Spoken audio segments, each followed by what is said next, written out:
నేను చూసాను ఎన్ని కలర్లు ఉన్నాయి అని అంటే 2 కలర్లు దండక ఉన్నాయి, 3వ కలరు తెల్ల కలరు కింద వేలాడబెట్టున్నది. ఎందుకంటే 2 కలర్లు వేస్తే అది బీజేపీ జెండా అవుతుంది అనేటువంటి ఆలోచనతోటి నేను వేయించుకోవద్దు అనుకున్నా. అక్క మీరు వద్దంటారని కింద తెల్లది కూడా నేను అటాచ్ చేశానని చెప్పి వేయడం జరిగింది.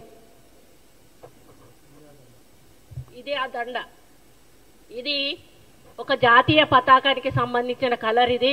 అదేవిధంగా ఈ నూలు అనేది మరి వాళ్ళ వృత్తికి సంబంధించింది, చేనేత కార్మికుల వృత్తికి సంబంధించింది, చాలా పవిత్రమైనది. దీనిలో అంటే ఒక పెళ్లికి సంబంధించిన విశిష్టత ఇందులో ఏమీ లేదు. ఇది ఈ నూలు అనేది లేకపోతే ఈరోజు మన మానాలు అనేటివి ఉండేటివి కావు. ఈరోజు మనం అందరం బట్టగట్టుకొని తిరుగుతూ ఉన్నామంటే కేవలం ఈ నూలు వల్ల, చేనేత కార్మికులు నేస్తున్న నేత బట్ట వల్ల అనేది మనం అందరం కూడా గుర్తించాల్సిన అవసరం ఉన్నది.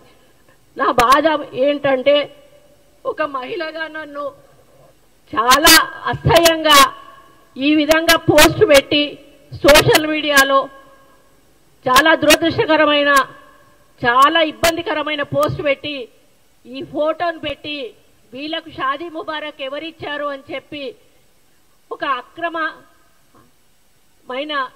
మాటగా దాన్ని చిత్రీకరించి చాలా అవమానపరచడం నాకు చాలా బాధను కలిగిస్తూ ఉంది. నిన్నటి నుంచి కూడా నేను అన్నం తినలేదు, నిద్రపోలేదు. ఒక మహిళగా ఈరోజు వాళ్ళ ఇంట్లో తల్లులు ఉన్నారు, చెల్లెళ్ళు ఉన్నారు, బిడ్డలు ఉన్నారు. టీఆర్ఎస్ వాళ్ళందరూ కూడా ఈరోజు కొంత గ్యాంగ్ను ఏర్పాటు చేసుకొని ఈరోజు వాళ్ళ అధికారం పోయిన పిచ్చిలో ఏం చేస్తున్నారో అర్థం కాకుండా ఒకసారి సీతక్క మీద ట్రోలింగ్ చేశారు, ఒక గిరిజన మహిళను పెట్టుకొని పొన్నం ప్రభాకర్ తోటి, ఇంకోసారి మేయర్ విజయలక్ష్మి గారిని ట్రోల్ చేశారు అక్కడ బోనాల పండుగ దగ్గర. ఈరోజు ఒక దండ, ఒక అన్న సమస్యలు చెప్పి ఒక చెల్లికి రాఖీ, అన్నకి రాఖీ కడుతుంది చెల్లె. అదే పద్ధతిలో ఒక అన్న, అది పూలదండ కూడా కాదు, పూలదండ వేసుకుంటే తప్పు, నేను ఎక్కడ కూడా పూలదండలు వేసుకోను. శాలువాలు కప్పితే తప్పు కాదు, నూలు దండ వేస్తే అసలు కూడా తప్పు కాదు. దాన్ని ఈ విధంగా చిత్రీకరించి మానసికంగా నిన్నటి నుంచి నేను ఆవేదనతో ఉన్నాను. ఆ ఆవేదనను అర్థం చేసుకున్నమ్మా పద్మశాలి కుటుంబ సభ్యులందరూ కూడా వచ్చి ఇక్కడ ప్రెస్ మీట్ పెట్టి సోషల్ మీడియా మీద దౌర్జన్యం చేస్తా ఉన్నారు. అటువంటి సోషల్ మీడియాను నిరసిస్తూ ఒక ప్రజాస్వామ్య పద్ధతిలో వాళ్ళెళ్ళి టీఆర్ఎస్ భవన్ ముందు social media, BRS social media అని దహనం చేస్తూ ఉంటే రాక్షసుల్లాగా లోపల నుంచి వచ్చి తిరిగి మా వ్యక్తుల మీదనే దండయాత్ర చేశారు. మా వాళ్ళు లోపలికి వెళ్ళలేదు, కేవలం రోడ్డు మీద బయట చేస్తున్న కార్యక్రమాన్ని వాళ్ళు వచ్చి మీద పడి కొట్టడం జరిగింది. అంటే ఎంత దాష్టీకం చేస్తా ఉన్నారో ఈరోజు అర్థమవుతా ఉంది. దీని వెనకాల ఎటువంటి వ్యక్తులు ఉన్నారో మీ అందరికీ కూడా తెలుసు.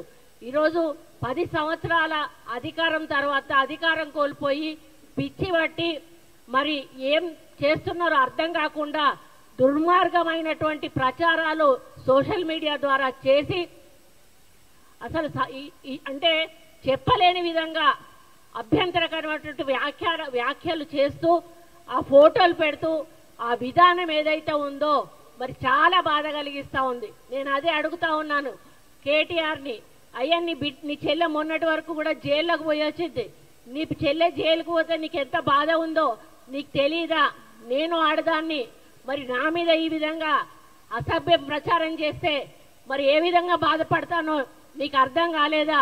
మరి ఈరోజు సోషల్ మీడియాని డబ్బులు ఇచ్చి పెంచి పోషించి వాళ్ళని ఇష్టం ఉన్నట్టుగా రాయండ్రా అని చెప్పి సమాజం మీద వదిలిపెట్టి ఇష్టానుసారంగా రాతలు రాయిస్తూ ఈరోజు ఒక గౌరవప్రదమైనటువంటి మంత్రి అయిన నన్ను కూడా ఈరోజు అసభ్య పదజాలంతో సోషల్ మీడియాలో ట్రోల్ చేయడం అనేది, ట్వీట్ చేయడం అనేది నేను జీర్ణించుకోలేకపోతూ ఈరోజు ఈ వేదిక మీద నుంచి టీఆర్ఎస్ నాయకులను, కేటీఆర్ని, హరీష్ రావుని, కేసీఆర్ని అందరినీ ఒకటే ప్రశ్నిస్తా ఉన్నాను. మీ ఇంట్లో ఆడవాళ్ళు ఉన్నారు, ఇదే పద్ధతిలో మీ ఇంటి ఆడవాళ్ళ మీద ట్రోల్ చేస్తే ఏ విధంగా ఉంటుందో ఒక్కసారి ఆలోచించాల్సిన అవసరం ఉన్నది. మీరు 10 సంవత్సరాలు మంత్రులుగా ఉన్నారు, అధికారంలో ఉన్నారు, మహిళలకు గౌరవం ఇవ్వాల్సిన అవసరం మీకున్నది. మహిళలకు ఉచిత బస్సు పెడితే 100 కేటీఆర్, డిస్కో డాన్స్ చేసుకోవడానికి మహిళలకు ఉచిత బస్సులు పెట్టిండ్రా అని అంటాడు. ఒక ఆమె నాకు 3 బిడ్డలు, అయ్యా నాకు సహాయం చేయండి అంటే నువ్వెవరి కోసం కన్నావు బిడ్డలను, సమాజం కోసం కన్నావా, నా కోసం కన్నావా అనేటువంటి మాట కేటీఆర్ మాట్లాడతాడు. అంటే వాళ్ళకు మహిళలు అంటే చాలా చులకన. నేను వాళ్ళ పార్టీలో మంత్రిగా మన ఎమ్మెల్యేగా ఉన్నప్పుడు ఒక్క మహిళా మంత్రిని కూడా ఇవ్వలేదు. అంటే ఇవ్వాల్సి వస్తే నాకు ఇవ్వాల్సి వస్తుంది, మరి ఆమె కొంచెం ఎక్కువ మాట్లాడుతుంది కాబట్టి ఆమెకి ఇవ్వద్దు అన్నటువంటి ఆలోచనతోటి నాకు మంత్రి పదవి కూడా ఆ రోజు ఇవ్వలేదు. ఇవ్వకపోయినా కూడా నేను ఏ రోజు కూడా మాట్లాడలేదు. ఆ రోజు నాకు ఎటువంటి అగౌరవం జరగలేదు కాబట్టి నేను ఆ పార్టీలో ఉన్నా. ఎప్పుడైతే అక్కడ అగౌరవం జరిగింది, పార్టీ టికెట్ ఇవ్వలేదు, ఆ రోజు ఇండైరెక్ట్ గా మమ్మల్ని అగౌరవపరిచారు కాబట్టే వచ్చాను. కానీ రెండోసారి అధికారంలోకి వచ్చినాక టీఆర్ఎస్ లో చాలా మార్పు వచ్చింది. ఆ మార్పుతోటి డబ్బులు కోట్ల రూపాయలు సంపాదించుకొని అహంకారము బలుపు వచ్చి ఆ బలుపుతోటి ఏం చేస్తున్నారో కన్ను మిన్ను కానకుండా ప్రజల సొమ్మంతా కోట్ల రూపాయలు దండుకొని ఈరోజు ఒకటేసారి అధికారం పోగానే పిచ్చి పట్టి ఈరోజు బజార్లో మనుషుల కన్నా అధ్వానం, పశువుల కన్నా అధ్వానం. పశువుల కన్నా కొంత నీతి నియమం ఉంటది కానీ ఈరోజు ఆ నీతి నియమాలు మరిచి పశువుల కంటే అధ్వానంగా ఈరోజు పోస్టులు పెట్టిస్తూ మరి మాలాంటి వాళ్ళని అవమానపరుస్తున్న కేటీఆర్ కబడ్దార్ అని చెప్తా ఉన్నాను. ఇక ముందు మీ సోషల్ మీడియాలో ఇట్లాంటి పోస్టులు పెడితే క్షమించేది లేదు అని కూడా చెప్తా ఉన్నాను. మా కార్యకర్తలను కొట్టినందుకు మూల్యం కూడా చెల్లించుకోవాల్సిన అవసరం ఏర్పడుతుందని కూడా చెప్తా ఉన్నాను. నాలాంటి ఆడబిడ్డ శాపం తప్పకుండా తగులుతుంది. నా జీవితంలో ఈ రోజు వరకు నాకు ఒక చిన్న మచ్చ కూడా నా రాజకీయ జీవితంలో లేదు. నేనంటే ప్రతి పార్టీలోని నాయకులు కూడా నన్ను గౌరవిస్తారు. అక్క అని నోటి నిండా పిలిచి నాతో మాట్లాడతారు. ఈరోజు ఆంధ్ర రాష్ట్రానికి వెళ్తే నన్ను అందరూ అక్క అని పిలుస్తారు, నా భర్తను అందరూ కూడా బావ అని పిలుస్తారు. ఎవ్వరు కూడా నన్ను మేడం అని పిలిచినా కూడా నేను ఒప్పుకోను. నన్ను మేడం అని పిలవద్దు, అక్క అని పిలవండి అని నేను పిలిపించుకుంటాను. అటువంటి వ్యక్తిత్వం ఉన్న నన్ను ఈ రోజు ఇంత అసభ్యమైన పోస్టింగ్ పెట్టి నన్ను ఇబ్బంది పెట్టేటువంటి పని చేసిన కేటీఆర్ ను మరి నిజంగా హెచ్చరిస్తా ఉన్నా. నేను సోషల్ మీడియా బంద్ చేసుకో, లేకపోతే తెలంగాణ రాష్ట్ర మహిళలందరూ కూడా మరి ఇది గమనిస్తా ఉన్నారు. తప్పకుండా ఏదో ఒక రోజు తిరగబడతారు. ఈ రోజు చేనేత కార్మికుల ఓట్లతో నువ్వు సిరిసిల్ల నుంచి నీకు గెలిచినవు. హరీష్ రావు కూడా చేనేత కార్మికుల ఓట్లతోటి గెలిచిండ్రు. మీరు చేనేత కార్మికులు చేసింది ఏమీ లేదు, వాళ్ళకి అన్యాయం చేశారు తప్పే. కాబట్టి మీరు గుర్తుంచుకోండి, ఎవరైతే మహిళల మీద అసభ్య పోస్టులు పెడుతున్నారో వాళ్ళను రెచ్చగొట్టడం అనేది సరైన పద్ధతి కాదు. దీన్ని మీరు మానుకోవాల్సిన అవసరం ఉంది. మీరు ప్రభుత్వం ఏదైనా తప్పులు చేస్తే వాటి మీద మీరు మాట్లాడండి, మాకేం అభ్యంతరం లేదు. అవి తీసుకుంటాం, తప్పులుంటే సరిదిద్దుకుంటాం. మరి మీకు ఒప్పులు ఎట్లాగో మీరు చూపించారు, చేసే ఏమైనా మీ వల్ల తప్పులుంటే చూపించండి, మేము వాటిని సరిదిద్దుకునే ప్రయత్నం చేస్తాం. కానీ ఈ విధంగా మానసిక వేదన కలిగించేటువంటి, కుటుంబాల్లో ఇబ్బందులు కలిగించేటువంటి పోస్టులు పెట్టి మరి ఒక మంత్రి అని మహిళ అనే గౌరవం లేకుండా ఈ రోజు మీరు చేసినటువంటి కార్యక్రమం ఏదైతే ఉందో మొత్తం యావత్ ప్రపంచంలోని మహిళలందరూ కూడా దీన్ని గమనిస్తారు. తప్పకుండా అందరూ కూడా దీన్ని వ్యతిరేకిస్తారన్న విషయాన్ని గుర్తుపెట్టుకోండి. నేను ఒక్కటి అడుగుతా, ఇది తీసుకెళ్లి నీ చెల్లెకు చూపెట్టు కరెక్ట్ అని చెప్తుందా, నీ తల్లికి చూపెట్టు కరెక్ట్ అని చెప్తుందా, నీకు ఇంకెవరైనా మీ చుట్టాలుంటే మహిళలకు చూపెట్టు కరెక్ట్ అని చెప్తుందా? ఇది ఇంత దారుణంగా ఇటువంటి పోస్టులు పెట్టి ఒక గిరిజన మహిళను, ఒక బీసీ మహిళ, నేను ఒక బీసీ మహిళ విజయలక్ష్మి గారిని ఈరోజు ఇంత అవమానంగా ఇంత అసభ్యంగా మమ్మల్ని ప్రచారం చేయడం అనేది చాలా దారుణం.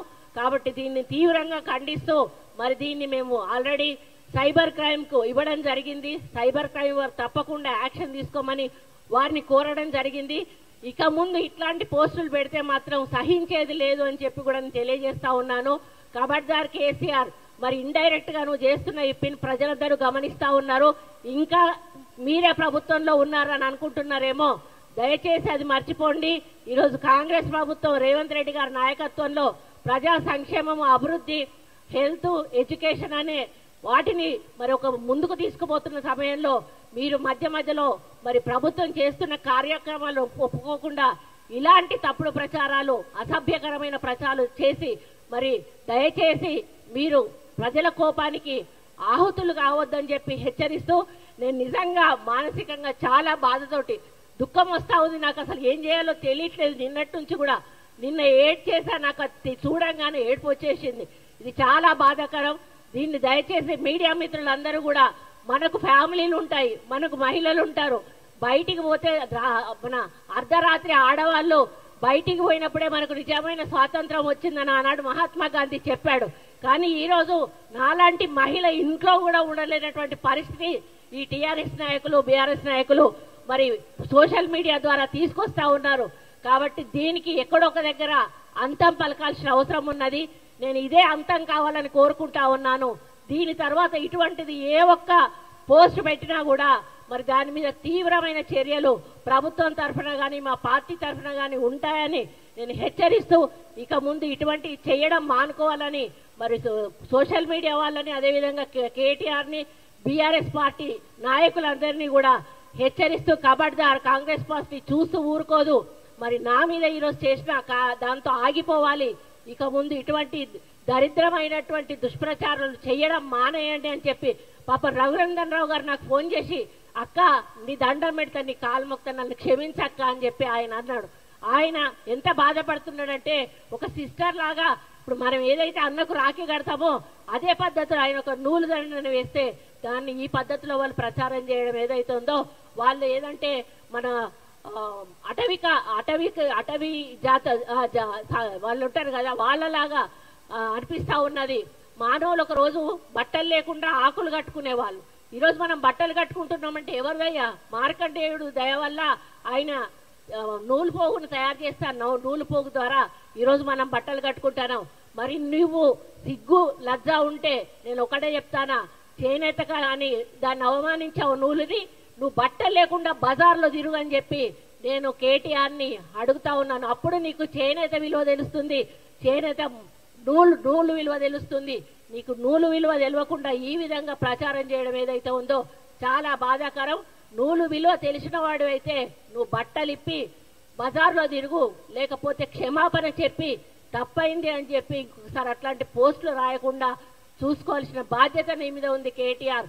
ఒకవేళ నువ్వు చేయకపోతే ఇంకోసారి ఇట్లాంటి పోస్టులు పెడితే నిన్ను బట్టలిప్పించి ఉరికిచ్చే కార్యక్రమం తప్పకుండా కాంగ్రెస్ పార్టీ కార్యకర్తలు, నాయకులు చేస్తారనే విషయాన్ని మరి మర్చిపోవద్దు అని హెచ్చరిస్తూ, మరి నేను దీన్ని చాలా తీవ్రంగా ఖండిస్తూ, మనస్తాపం చెందుతూ మరి ఇవన్నీ కూడా ఇక ముందు జరగొద్దని కోరుకుంటూ సెలవు తీసుకుంటా ఉన్నా.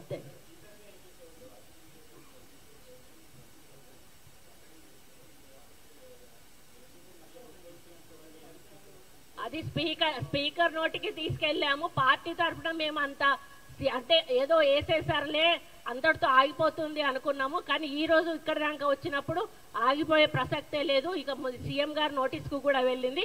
ఇక ముందు ఇట్లాంటివి పూర్తిగా జరగకుండా యాక్షన్ తీసుకోమని చెప్పి సీఎం గారు ఆల్రెడీ ఇన్స్ట్రక్షన్స్ కూడా ఇవ్వడం జరిగింది. అదే కదా, వాళ్ళు మనుషులు కాదు మృగాలని చెప్తున్నది కదా. స్పీకర్ గారు వారి పరిధిలోది వారు తీసుకుంటారు, వాళ్ళని మేము ఆదేశించే వాళ్ళం కాదు. కానీ మా తరఫున మాత్రం అన్ని ఖండిస్తా ఉన్నాము. ఇక ముందు ఇట్లాంటిది జరగకుండా సీఎం గారు మరియు పిసిసి అధ్యక్షులు కూడా చాలా సీరియస్ గా తీసుకున్నారు. మరి దాన్ని ఇక ముందు జరగకుండా చూసుకునే బాధ్యత మాది. ఇక ముందు జరిగితే ఏం చేయాలో చేసే బాధ్యత కూడా మాది.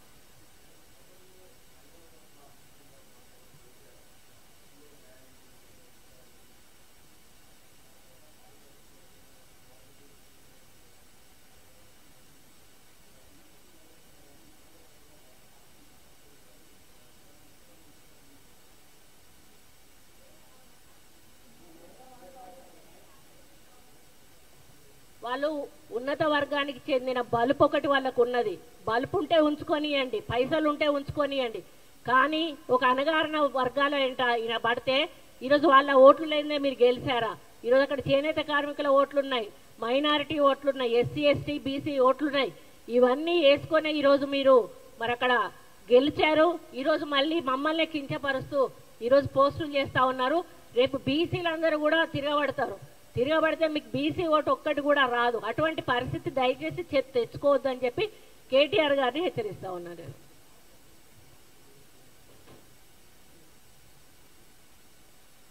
చాలా ఉన్నాయి చెప్పాలంటే. వాళ్ళ ఎమ్మెల్యేలుగా ఉన్నప్పుడు వాళ్ళ మీద వచ్చిన అలిగేషన్స్ కానీ, మహిళలను ఏదైనా పని అడిగితే రావాలి అని అడగడం కానీ, కౌశిక్ రెడ్డి మాట్లాడిన మాటలు కానీ, గవర్నర్ గారిని కామెంట్ చేస్తూ మాట్లాడిన మాటలు కానీ, అంటే వాళ్ళకు మహిళల మీద ఏమాత్రం గౌరవం ఉన్నదో వాళ్ళు మాట్లాడిన మాటలు మీకు తెలియంది కాదు. అటువంటి వాళ్ళు మరీ ఇంత హీనంగా, ఇది ఒక అన్నా చెల్లెళ్ళ బంధం అండి, ఇది ఒక అన్నా చెల్లెళ్ళ బంధం. దీన్ని వక్రీకరించి మాట్లాడడం అనేది చాలా బాధాకరం. నేను జీర్ణించుకోలేకపోతా ఉన్నాను. దయచేసి ఈ విషయాన్ని కేసీఆర్ గారి భార్యను అడుగుతా ఉన్నాను, అమ్మ శోభమ్మ ఇది కరెక్టేనా? అదేవిధంగా కవిత గారిని అడుగుతా ఉన్నాను, కవిత గారు ఇది కరెక్టేనా? అదేవిధంగా కేటీఆర్ గారి భార్యను కూడా అడుగుతా ఉన్నాను, అమ్మ ఇది కరెక్టేనా, మీకు కరెక్టే అనిపిస్తా ఉందా? రాష్ట్రంలో ఉన్నటువంటి మహిళలందరినీ కూడా అడుగుతా ఉన్నాను, ఇది కరెక్టేనా? ఒక అన్న ఒక చెల్లెకు ఒక నూలు దండ వేసి చేనేత కార్మికుల సమస్యలు చెప్పిన దాన్ని ఈ విధంగా కళ్యాణ లక్ష్మి వీళ్ళకి ఎవరిచ్చారు అని ట్వీట్ చేయడం ఇది ఎంతవరకు కరెక్టు అనేది ప్రతి ఒక్క మహిళ కూడా ఆలోచించి, ఎవరైనా టీఆర్ఎస్ నాయకులు గ్రామాల్లోకి వచ్చినప్పుడు వాళ్ళని బట్టలు కూడా తీసి ఉరికించాల్సిన అవసరం ఉందని చెప్పి కూడా మరి తెలంగాణ రాష్ట్ర మహిళలకు తెలియజేస్తా ఉన్నాను.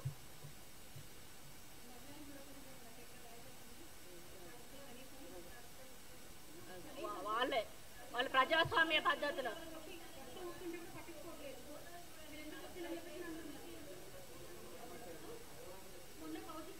ఏం లేదు, వాళ్ళు సోషల్ మీడియా దిష్టి బొమ్మ బయట దహనం చేయడానికి పోయారు. అసలు వాళ్ళు గేటు ముట్టుకోలేదు, లోపలికి పోలేదు. అందులోంచి 100 మంది దాకా వచ్చి మొత్తం వాళ్ళే మీద పడి కొట్టి మళ్ళీ వాళ్ళే రాద్ధాంతం చేశారు. వాళ్ళు ఎవరిని కూడా వదిలిపెట్టేది లేదు. వాళ్ళందరి వీడియో తీయడం జరిగింది. వాళ్ళందరి మీద కూడా చర్య తీసుకోవడం జరుగుతుంది. ప్రజాస్వామ్య పద్ధతిలో ఎవరు ఏమైనా కూడా చేసుకోవచ్చు. వాళ్ళు ప్రజాస్వామ్య పద్ధతిలో చేస్తున్నారు. వాళ్ళు అక్కడ ఏమీ రచ్చ చేయలేదు, ఎవరిని ఇబ్బంది పెట్టలేదు. వాళ్ళు బయట చేసుకున్న కార్యక్రమాన్ని లోపల నుంచి వచ్చి దౌర్జన్యంగా వాళ్ళ మీద దాడి చేశారు. వాళ్ళు ఎవరిని కూడా